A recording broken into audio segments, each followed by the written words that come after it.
Well, good morning, good afternoon, good evening, whoever you are, wherever you are, whenever it is for you. For me, it is just past midnight on Saturday, August 31st, 2024. So this is the news for day 920 of Vladimir Putin's war of aggression. The news from Ukraine for Friday, April 30th. The news for Friday, April 30th. And I can see some folks are coming in here. Hey, Parda, how you doing? Ron, that's a joke. Jessica, Matt. Hey, Pug and Mahone. Guten Abend. How's everybody doing tonight? Hey, Darlene. Hey, PT. How is my night going? My night is going just fine. We are in the dark again, as you can probably tell from the poor lighting. But we are able to broadcast. It's amazing the world that we live in, isn't it? I have no power here. But thanks to the generosity of a few people, I have some power banks. Thanks to Dutch Cossack, I have an adapter that I can run the Wi-Fi with, so I'm on Wi-Fi. I'm not using the phone for all of this. And here we are. We got folks on this line. Well, I can tell from at least Ukraine to San Francisco. It's quite a world we live in my opinion. Hey, Marilyn. I want to start out by thanking the sponsors of tonight's live, Dive Hard and Effin Hell. Effin Hell, who has the best handle on the tickety talk as far as I'm concerned, Effin Hell. And my buddy Dive Hard, who's one of the funniest guys around. These guys are sponsoring the Odessa trip, are some of the people that are sponsoring the Odessa trip. And the Odessa trip looks like it's going to happen, thanks to their generosity of our sponsor last night, Eli. And if everybody who made a commitment to that trip comes through, I think we got it sewn up. But if you would like to help with the Odessa trip, I'm going to go down there. I'm going to try to get access to the port, get a look at the damage in there. The UNESCO World Heritage Site that was hit, get around and about in Odessa and take a look at some of these war crimes that have been committed up close and personal. Because, of course, Russia keeps committing war crimes. They did it today in Sumy and Kharkiv, where glide bombs targeted residential apartment buildings. Now, if you guys saw any of the videos from Kharkiv last week, I'm in a residential apartment block that was hit by artillery in the early days of the war, destroyed. The one that was hit today wasn't the same apartment block, but it could have been. It looked just like it, had its own school right there. And it's a civilian target. In Sumy, we lost 11 people to these glide bombs. And in Kharkiv, the current count is 5. Now, it is important to remember that when it comes to these glide bombs, the planes that carry them are within a TACMS range if the United States gave Ukraine permission to shoot a TACMS into Russia. So these attacks did not have to happen today. I believe they could have been prevented. Now, right now, if I'm not mistaken, right now, Defense Minister Umerov and presidential spokesperson Yermak are both on a plane to D.C. And over the weekend, they will be meeting with the Biden administration and presenting a list of targets inside Russia to see if they can explain to these guys, look, these bombs are killing us. We could hit the planes on the ground so that they can't hit us with these glide bombs.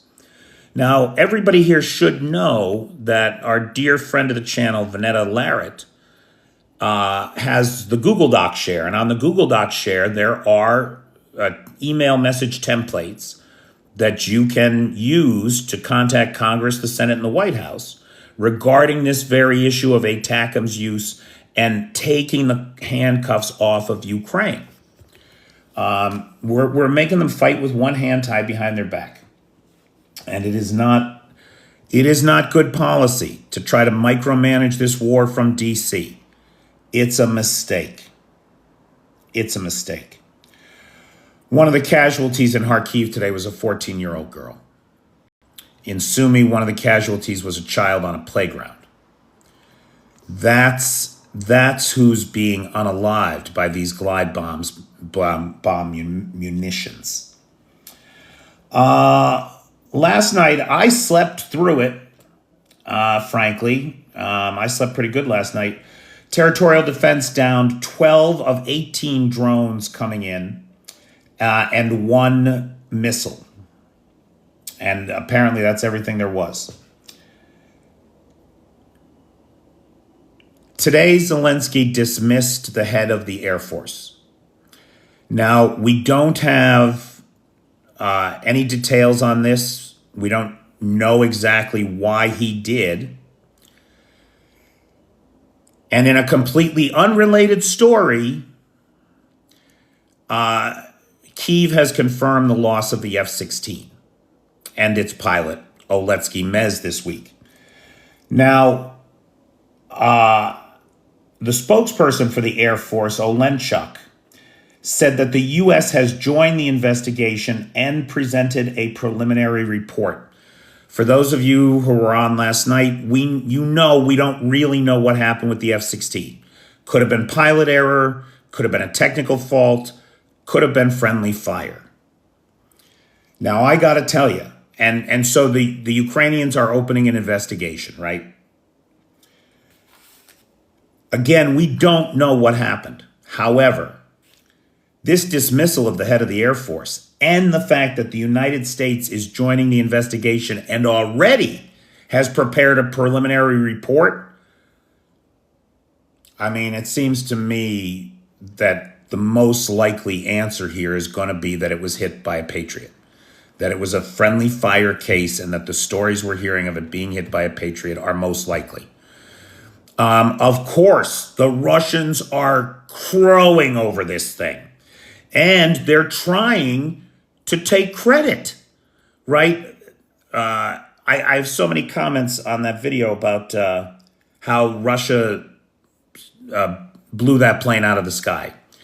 Now, every military analyst that I listen to says this is bullshit, that there's no way that there were Russian fighters in Ukrainian airspace like that. That's not a thing that happens. So it's highly unlikely that the Russians shot it down. It seems, given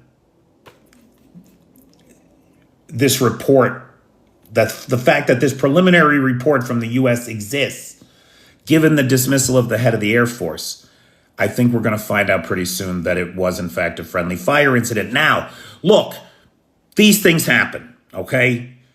It is extreme and increasingly, when I think about these things happening, I think about Philip Ingram, who is a military analyst that I listen to a lot, and he has a theory around the drip, drip, drip of aid, that Washington isn't just slow-walking aid to hold Ukraine up, but rather to give it the time to successfully integrate these new weapons platforms into a cohesive professional army and train the people to use them. That may be part of it, and it makes a lot of sense. It's the best reading from an intentionality point of view, and I would like to believe that that's true, that what we've seen is, in fact, the people in charge making very hard choices in a very difficult situation. Think about it. If you just handed a bunch of people who had no idea how to use Patriots and Abrams and Challengers and blah, blah, blah, and you didn't give them the time to work with that technology, learn that technology, integrate that technology, would they be successful? It seems unlikely. It seems unlikely. And it looks to me like what we're in is the very cold-blooded calculus of building a professional army at a time that you're at war, which has got to be just about the hardest thing in the fucking world to do. On the subject of the F-16s and uncuffing the Ukrainians, we had two very powerful international voices over the last 48 hours say clearly that no restrictions on Ukrainian weapons from us. And that was the Lithuanians and the Dutch. And the Dutch were very clear that there were no restrictions on the use of the F-16s by Ukraine, at least the ones that came from the Netherlands. In this episode of Russia is on Fire, it's still fucking on fire. Prolatarsk is in its 14th day. 14th day. Although it has calmed down quite a bit. It appears now there's maybe one or two tanks on fire. While the Atlas fire is in day 3 and seems to keep spreading. It seems to be, for the time being, out of control. We got word that Ukraine's F-16s had been updated with the latest electronic war components by the United States 67th Electronic Warfare Services Brigade. Now, this kind of thing, the upgrading of the platforms, that's going to take time too. And that's going to add to that anticipation that we all had for so many months of the F-16s finally getting here.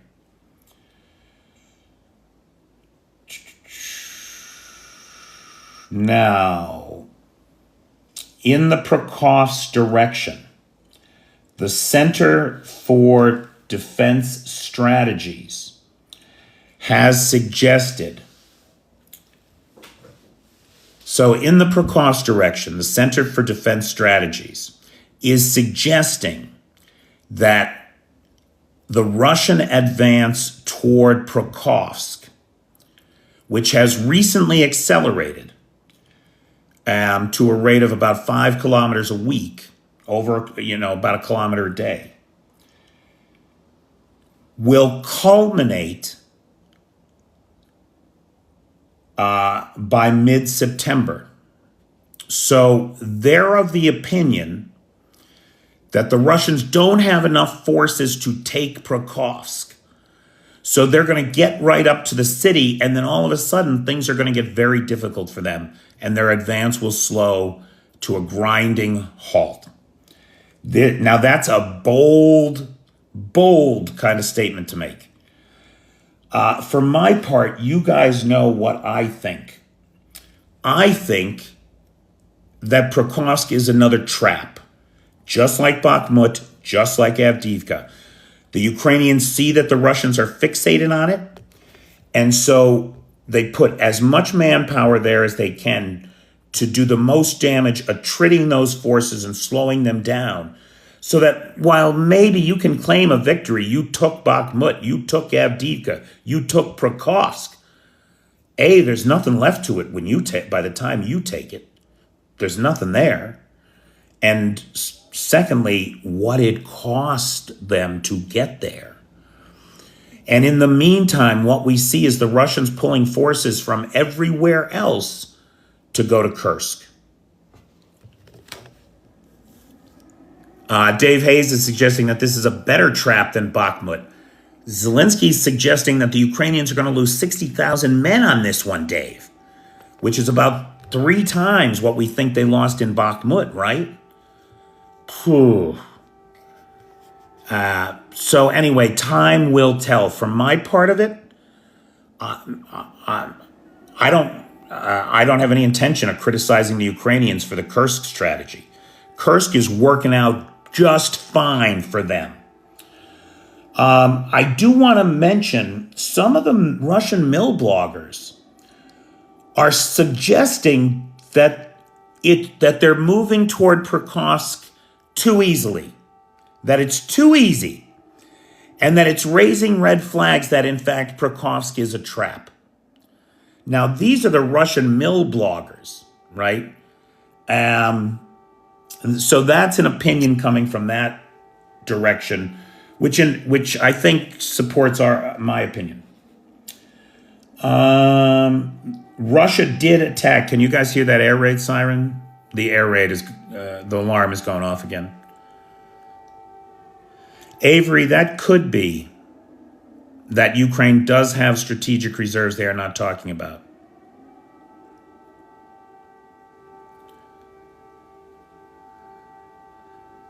Ruddy orcs. Russia did attack in the Pokrovske direction 58 times yesterday. The Ukrainians are saying that they do not have enough men, shells, drones, or ammo to hold the Russians back much longer. Rybar has reported that new reinforcements of large concentrations of reinforcements are being assembled in the Sumy region. Now, Sumy is the staging area for the Kursk invasion, right? And so we've got reports of large troop concentrations in Sumy. Rybar also says that Ukraine continues to advance. That is confirmed by the ISW. That also seems to have been confirmed by video released today that shows Ukrainians operating openly 12 kilometers from where they're supposed to be, 12 kilometers deeper into Russia than the contact line is. Now, it could be that the maps that we're all looking at are delayed in their updates a couple days. There's a lot of operational security around the Kursk advance, but it does appear from the geolocated video footage released today that the Ukrainians are operating 12 kilometers east of where that eastern front is, and operating out in the open. The governor of Kursk has created a new volunteer defense force, in his words, to work alongside the FSB and the military and the counterterrorism forces. It's called the BAR's Kursk Light Infantry Volunteer Corps. These guys are going to get training and weapons, and they are going to work hand in hand with the border service, the FSB, the mercenary groups, the Africa Corps. Who else is in there? This thing is literally run by committee. The defense of Kursk is now literally being run by a 4-man committee, one of those men being former bodyguard of Putin's. I don't think that's the way. Overlapping spheres of influence and control and a disjointed command and control. I'm not so sure the BAR's Kursk group is going to add much to the fighting, except in friendly fire incidences. The ISW says that Russia is prioritizing Pokrovske. They're prioritizing the Donetsk, and the Kursk incursion takes a back seat to advances in Donetsk. And we see that very clearly. On the subject of Africa Corps, the Bear Brigade that was in Burkina Faso, about 100 men, has been recalled to Kursk. Now, again, it's only 100 men, but more of the Africa Corps is already there, and now these guys are headed to join them. Lukashenko, for his part, vowed today that Belarus will not join the fight. Yeehaw! Thank you, David Frazier. That Belarus will not join the fight. Now, this is just after him threatening to move all his troops to the border, then not doing that, and then shooting down a Russian UAV that went awry into Belarusian territory.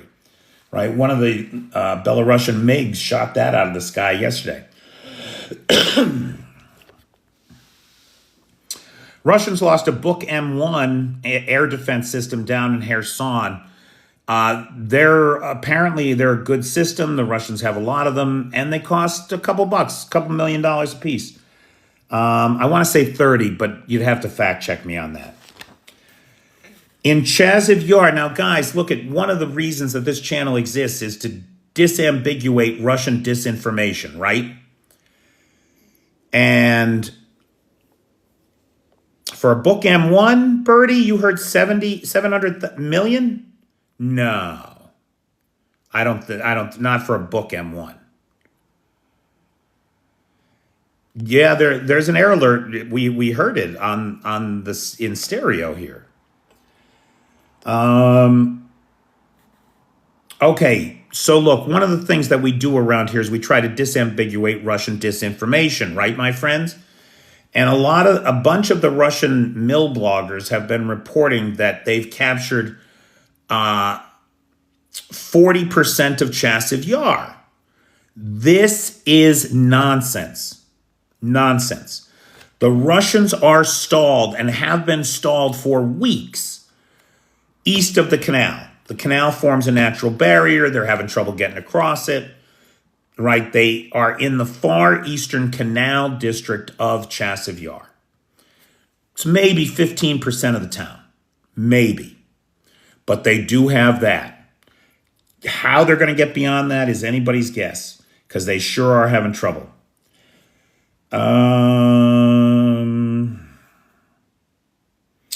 So the Ukrainian drone forces in the last 30 days have seen a lot of drone-on-drone warfare. There is this whole, right, it's like robot wars. There is this whole new evolving space of drone-on-drone warfare. And the Ukrainian drone forces released video that shows them intercepting and taking out 115 separate reconnaissance drones over the last 30 days with other drones. So they fly them into the propellers, they tie sticks on them, stick the stick into the propeller, all kinds of things. But they've got video evidence of 115 drones taken out by other drones in the last month. Really something. The U.S. has hit 80,000 shells, 155 millimeter shells a month, nearly doubling the national capacity of shell production from, say, 2 years ago or so, since the full-scale invasion. Couple things in international news. January 1st, 2025. The current contracts that allow for the transit of Russian oil and gas over Ukraine to Europe expire. Zelensky has said that he has no intention of renewing those contracts. And so and remember now, the gas transit station in Zudza is now in the hands of the Ukrainians, so they can turn it off anytime they want. But they say that they will run the contracts out until December 31st. Then they shut it all down. And this is really causing Putin problems. He's got pipeline problems, our buddy Putin. The fact that the Russians are now classifying oil and gas revenue data says that he's very nervous about losing any other pipeline sales. They're already off by 45%. And now he's classified the data. Why not shut it down now? Because there's an extant contract in place and it generates billions of dollars in transit revenue. Well, hundreds of millions in transit revenue for the Ukrainians. But they're apparently, once the contract is done, they intend to shut it down. Italy is prevaricating, where we saw the Dutch and we saw the Lithuanians so clearly say Ukraine can use our weapons anywhere they want, anytime they want. Italy is saying, I can't think of how to say no in Italian. No. Anyway, the Italians are saying no. You cannot use our weapons on Russian soil.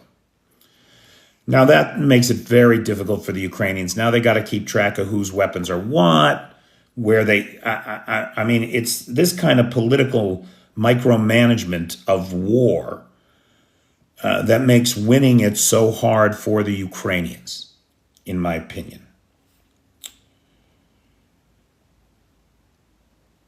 I want to wish Uncle Luka a happy birthday. It was Alexander Lukashenko's birthday yesterday, or maybe today, I'm not sure now. For 30 of his 70 years, he has ruled as what some people have called the last dictator in Europe.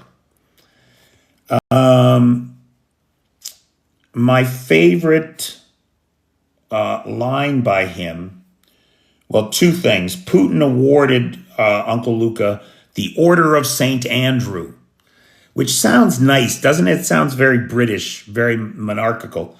And that's because it's from the age of the czars, when the czars were all first cousins to Queen Victoria. It was abandoned by the Soviets, but he brought it back because he loves that shit, doesn't he? He loves pinning medals on people that don't deserve it. My favorite quote by Lukashenko on his birthday is that it is better to be a dictator than gay. That's roughly translated a direct quote. It is better to be a dictator than gay. I'll tell you something. These people who think that being gay is a choice, that attitude says so much more about them than it does about gay folks. Yeah, unreal. Putin is to visit Mongolia, which is a signatory to the Rome Statute. Now, the Mongolians should be under pressure to arrest him while he's there. But of course, they've had conversations with the Kremlin and they have promised not to. Wouldn't it be great, though, if they let some, third-party country in to arrest him? Like maybe representatives of The Hague, or, hey, Joe Biden, we got some people free to go to Mongolia next week. It would be so great for the Mongolians if they set it up with some third party to arrest him while he's there.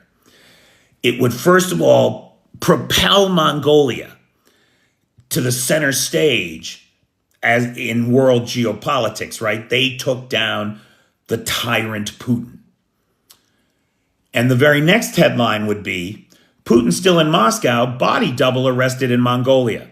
Like, you just know. And that would blow the lid off of that, because then he'd come out of his bunker grandpa, and demonstrate that the guy with the good cheekbones is just a paid actor.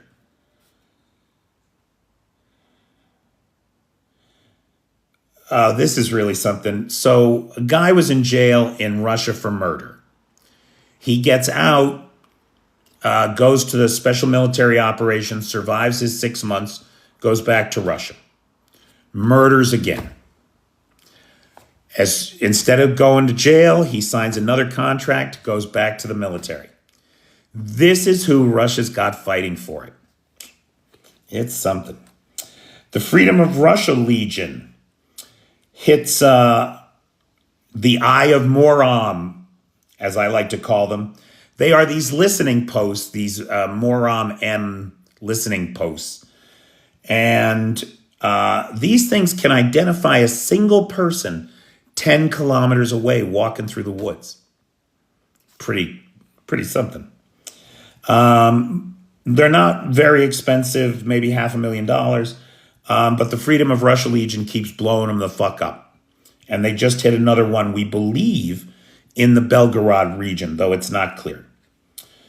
And finally, the Atesh partisan group published photos of a Pantsir 1 recently installed on the roof of the Interior Ministry in St. Petersburg.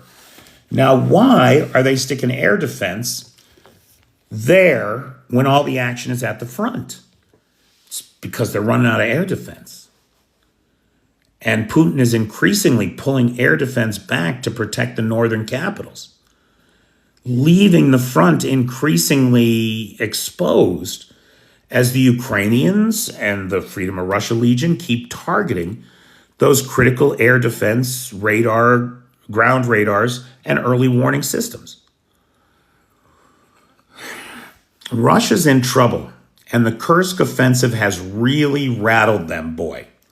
Really, really unsettled Russia. You can see it. There is a nervousness, an indecision in the Russian propagandists that I have never seen in my life. They don't know what to do. And every time one of them hints at something that's got some semblance of the truth to it, they freak the fuck out. So watch that space for future freakouts from Soliev and crew. Again, I want to thank Dive Hard and Effin Hell, long-time supporters of this channel, for their support of the Odessa trip. I felt like going to Kharkiv really changed things for me, changed my perspective on things. And it was a privilege to be able to show some of that world through my eyes to you guys. And I would like very much to do that with Odessa next. It's the next biggest city in Ukraine.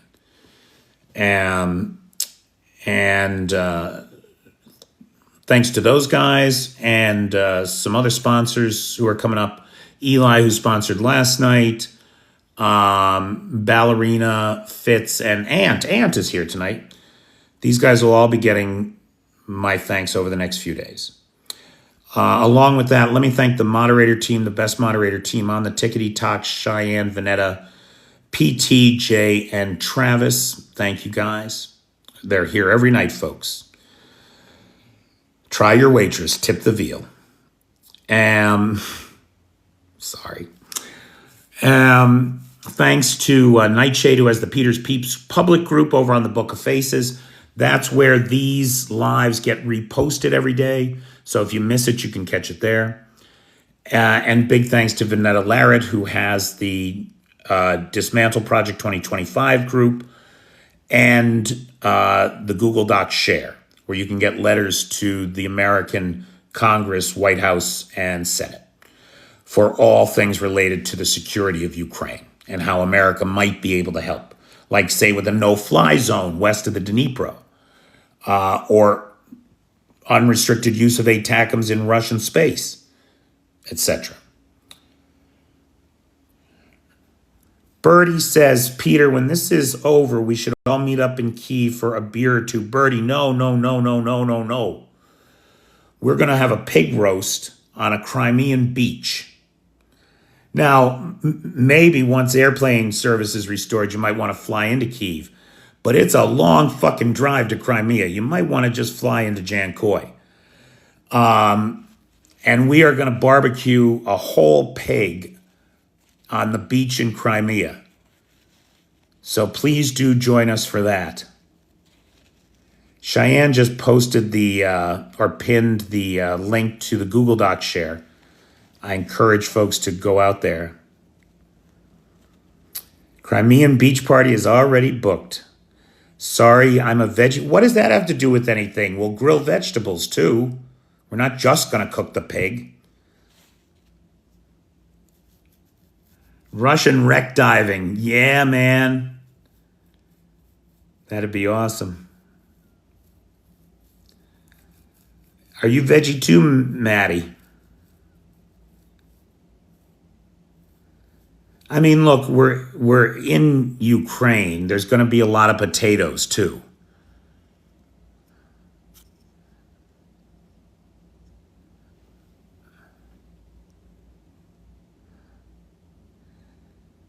Oh, Maddie's vegan. Right. So, right. To be clear, anybody can be a vegetarian, right? Ovo-lacto vegetarian, where you eat eggs and dairy. But our dear Maddie here partakes of no part of the egg nor the milk of anything with a face. Chicken Kyiv for me, please.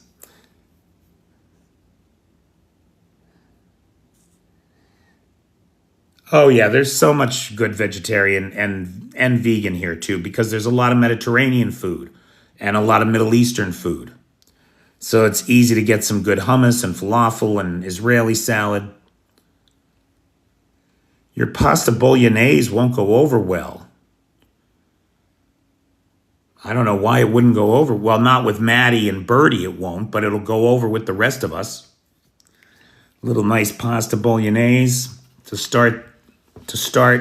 Love it. Love it, love it, love it. Oh, I forgot to thank Lars, who has the Discord server and is back safe and sound in Norway. Probably a little bit discombobulated with the time difference.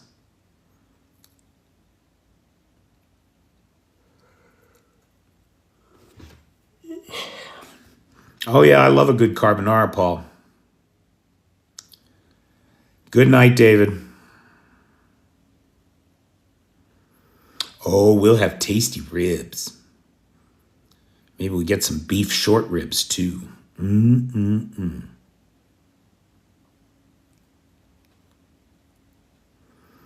Yeah, I'm sure, man. Bad jet lag would be on the menu for a flight from the Philippines to Norway. Jeez Louise. Shashlik, yes. You are not in Tawanda. You are not. There is no way that you are in Tawanda, PA. What's your connection to Tawanda, Dave? I didn't know you had a connection to that part of PA.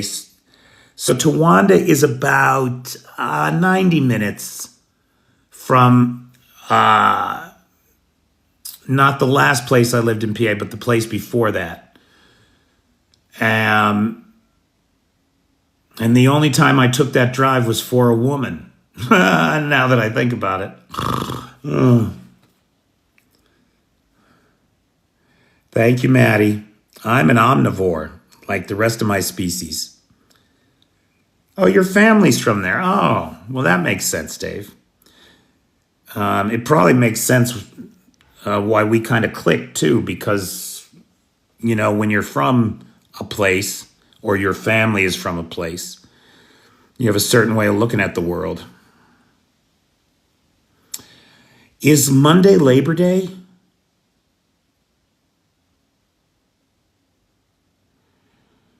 Yeah, Clay, we talked about it being a trap. That's definitely my opinion. It's a trap. And they're gonna close that trap in a big way. And it's gonna be very painful. Now, I don't know that means that that's gonna happen in Pokrovsk. I think mostly Pokrovsk is a decoy to keep troops fixed in a tridding. But I don't know. That it could just be there. There's a lot of mill bloggers raising the alarm that it's too easy. That the sudden rate increase in the rate of advance is too easy. Wind, I think you're right. I think Ukraine does have a strategy that will surprise us all. That is what they are best at, isn't it? Counterattack on whatever that is. Do you mean Kyiv?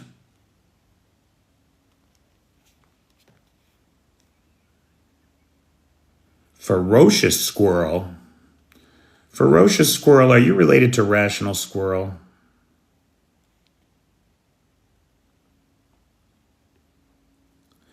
Okay, here's a quiz, everybody.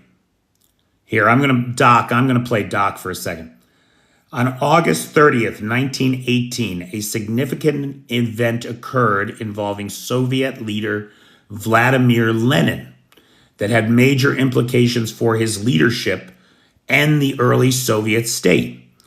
What happened to Lenin on this date, and what were the immediate consequences?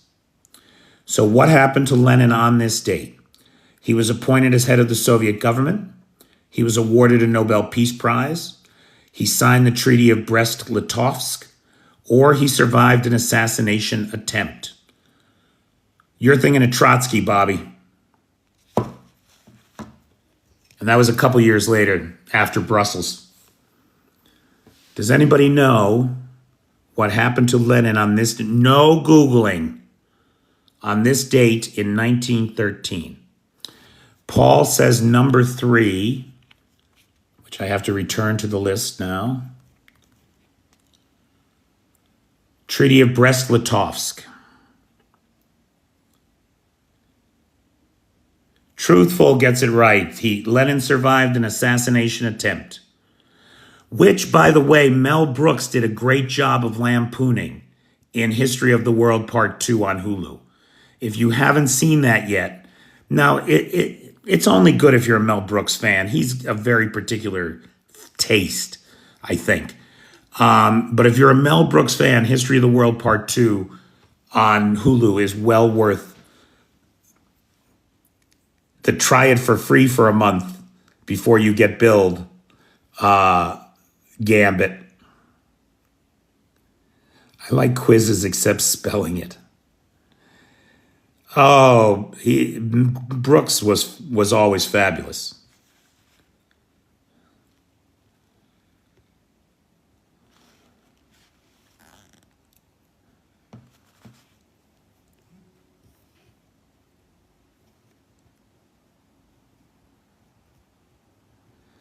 Are you talking about this, or are you making a reference to something else? This is just a zit. Can you believe it? I'm 57 years old and I get zits like a teenager? What the? It's this heat. It's the constant sweating. I mean, today it was 89 here in Kyiv.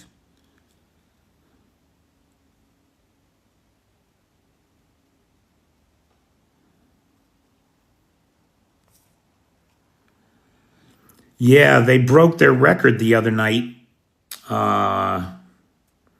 My hormones are raging. I'm coping okay. But the other night, it wasn't last night, because last night Lars was on a plane. And so there was a decided drop in the likes, because Lars really does cheer that on. And it was the night before you had to get on your plane, Lars, that we hit, I want to say it was 113,000 and change, which was really deeply humbling for me, because I know the work that everybody puts in to get it there. Maddie does all the likes. This is also Stress Peter. Every day, sirens and so on. Sometimes I have the same. Yeah, it was 113.7, Lars, huh? Almost 114. Pretty fucking good. You guys are really some serious OCD motherfuckers. I don't know what else to say. And you're right, Ant. The constant air raids are a grinding,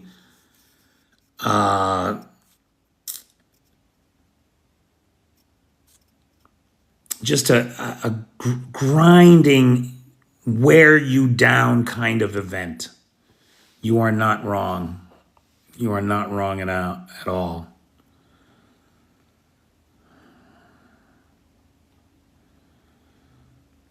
Hey, Doc, you got anything to say? You want to come live with me?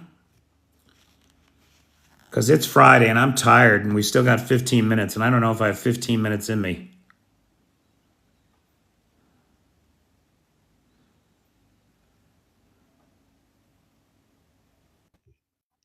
Is Doc still here? No.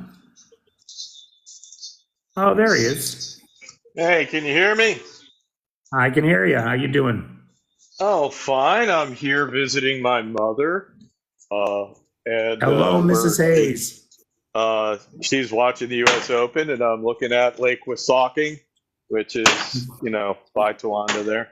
So Yep. anyway, hey, okay, I keep freaking out over the whole Pokrovske thing, and what you got to do is go look at a map And when you look at one of those, the maps of the front line, Did we lose you, Dave? oh, did you lose me? We did. The last thing that we heard was when you look at the maps of the front line and then it broke, now you're back. There's a huge salient, this big bulge reaching out. And there's really only one good road in that, and it's through the city of, I think it's Osheratin, Okay. you know, and I don't even know, I'm not even good at spelling it. Like, I'm putting the spelling in the comments. I'm an old guy with fat fingers typing it, so it's a nightmare. I'm intimately familiar with your nightmare. Yes, and so I look at that map. If I was a Russian officer, I would get physically sick looking at that salient, because that's just traditionally very vulnerable. And I keep looking at and from the H20 just a little bit south, or it's on the side, it's in the New York area. Yeah. There's kind of a short way into this city, which is the major supply line for all those troops they're pushing into Pokrovsk. And so I look at this and I go, well, I don't know I don't know all the stuff here, but this looks very vulnerable. Then people start saying it's a trap, and I go, you're goddamn right, it's a trap. Because when they went into Bakhmut, they had their flanks secure. They almost enveloped Bakhmut. Here, they're reaching out, and they're vulnerable on their flanks. They've had this long supply line they're pushing out, and it could be vulnerable to our friends in the 47th. Would be one choice right there to go get that. So all this time, I've kind of been thinking of Pokrovsk as a diversion, right? Like you set it up so that they're just grinding away and you're eating away at them, and you just keep falling back. But you're suggesting that, in fact, the way that they are surrounded, the Russians are surrounded on three sides by the Ukrainians, and there's only one ground line of communication through that salient. You're suggesting that that could be the trap itself, that potentially, what would that be called? Flanking attacks or a double envelopment? Yeah, either one. You could, salients. If we go back to World War I, salients were always considered to be vulnerable because you could attack them at the base and cut off the troops in them, and so you never really like to have a salient. And I would say, I don't know that the Ukrainians set this up. I've been watching the Russians advance, and they haven't been widening their base. They haven't been, they seem to just keep rushing headlong into Pokrovsk. And so I don't know. I don't know if Ukraine's got the troops for it. I don't know if the terrain, I look at the terrain, it looks like it would be open for a counterattack, but I'm just looking at a map from the US, so, what do I know? But I do know a salient's bad, for the Russians. That was going to be my next question. Looking at the topography, you don't see any natural features that the Russians might think are going to save them. No hills, no mountain ranges. They're not on the high ground. There's no rivers. Oh, this is, yeah. They have some water. It's farmland. They have lots of open land around them, lots of farm fields. They do have like little fingers on the map. There's streams that go up there, and so there are things there that can complicate it. But I don't know how big these things. I mean, it's not the frickin' Dnieper River. I mean, it's a stream. And also there are other tertiary, like farm roads that you could be using as lines of communication, supply lines. Because we know the Ukrainians kept Bakhmut going over some back-ass roads. So there could be more to it, but I just look at it. If you want to talk about a trap, I'm like, this looks like a trap that would end not just unaliving a lot of Russians, but actually giving you the chance to encircle and force a surrender and capture the units that are at the head. Maybe. Well, thank you, Admiral Akbar. So anyway, that's where I've been like bouncing off the walls in your comments. Like, oh my God, oh my God, oh my God. It's a trap. It's a trap.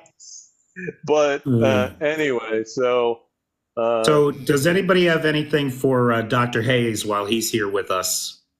Dr. David Hayes is here, and we're just doing Q&A on Ukraine. I hope so, Bobby. Geez, this guy's got 9 lives, doesn't he? It's unreal. We do have just a couple minutes left. It's 10 to the top of the hour. I would like to thank Dr. David Hayes for stopping by. Always a pleasure to talk to you, Dave. And wish I could buy you a beer. Yeah. Hey, don't worry. We got that pig roast coming up in Crimea. Enjoy it. I'm going to bounce off so I don't steal any bandwidth from you. Thanks, pal. And while I'm about it, let me thank the moderator team again, who I could not do this without. The best moderators on the Tickety Talk: Cheyenne, Vanetta, PTJ, and Travis. Further thoughts on the Russian interest rate change coming in September, 20%. Well, that's not official yet, right? Like, there's mutterings that the central bank may raise rates again next month. Now, by another 200 basis points, I don't know that they're going to do that. Nobody really knows what they're going to do. But I would cite the director of the Russian central bank, who last month said that currency controls, that is the stabilization of the ruble in the marketplace, interest rate hikes have done everything they can for that. It does not make sense to hike it any further. You are going to create a situation in which nobody can afford to borrow any money to do anything with, to open a business, to expand an existing business, to buy a house, to buy a car. Car loans are 26% interest rates. It's like a fucking credit card. And of course, new car sales in Russia are said to be off by as much as 94%, depending on the manufacturer. PT says that he had a confirmation that the Russian Federation is out of firefighting foam for petroleum fires. Holy shit. It never occurred to me that you could run out of firefighting foam. I mean, isn't it just baking soda and water? I don't know. I don't know the answer to that. Do you think the leash on Ukraine will be loosened for Russian territory strikes? I hope to God, Mike, it is. I mean, we got letter writing campaigns to the White House, Congress, and the Senate here for it. I am certainly hopeful, at the very least, approve the targets that they bring you this weekend. Just approve those targets. That's all. Who owned the manufacturer of the firefighting foam? I want to know this.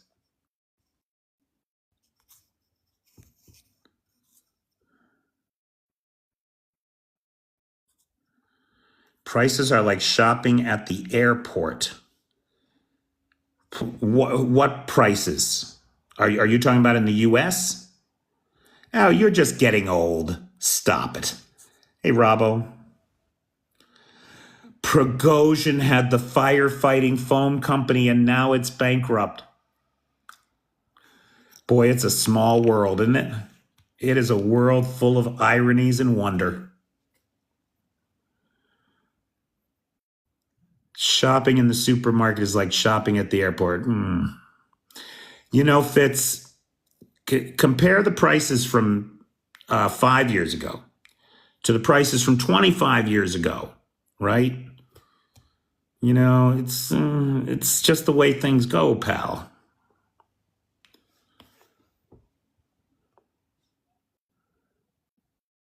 You know, my grandmother stopped going to the movies, the cinema.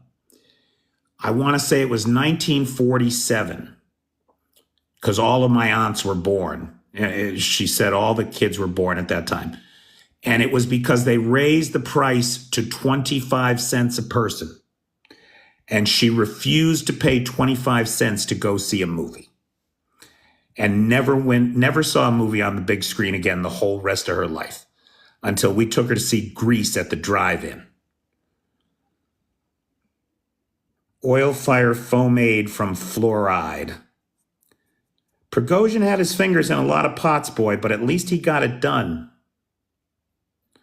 Free fall last year, free fire this year. Good night, Ant.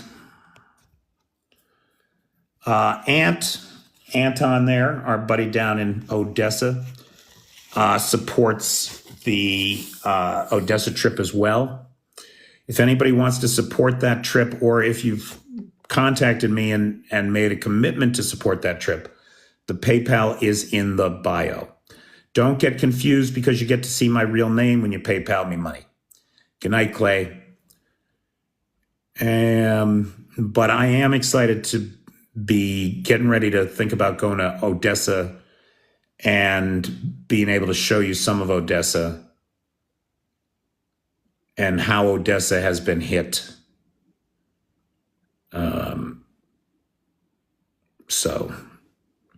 So if anybody can support that trip, the PayPal is in the description.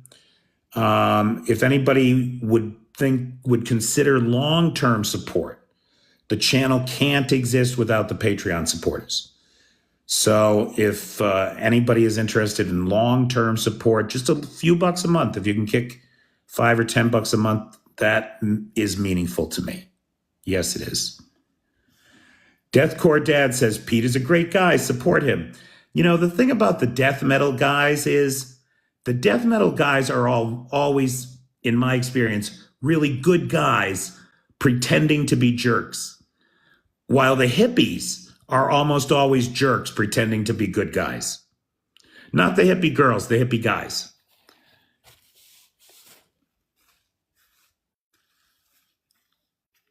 See, right, dude? Am I wrong? Somebody owes child support to Pete. Yeah, my ex-wife. Shit. She was a hippie. Oh, yeah. And she does still owe me child support. That's not even a joke, Dark Irish. 2 years worth at $400 a month. Right, Beckham? I thought it was hip to be square, Bobby.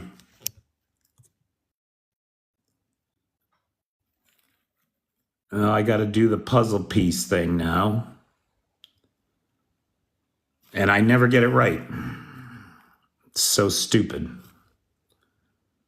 There we go. All right. Good night, Anthony, Tommy, Tom. All right, guys. Thanks so much for being there for me. Because you are there for me, I can literally physically be here for you.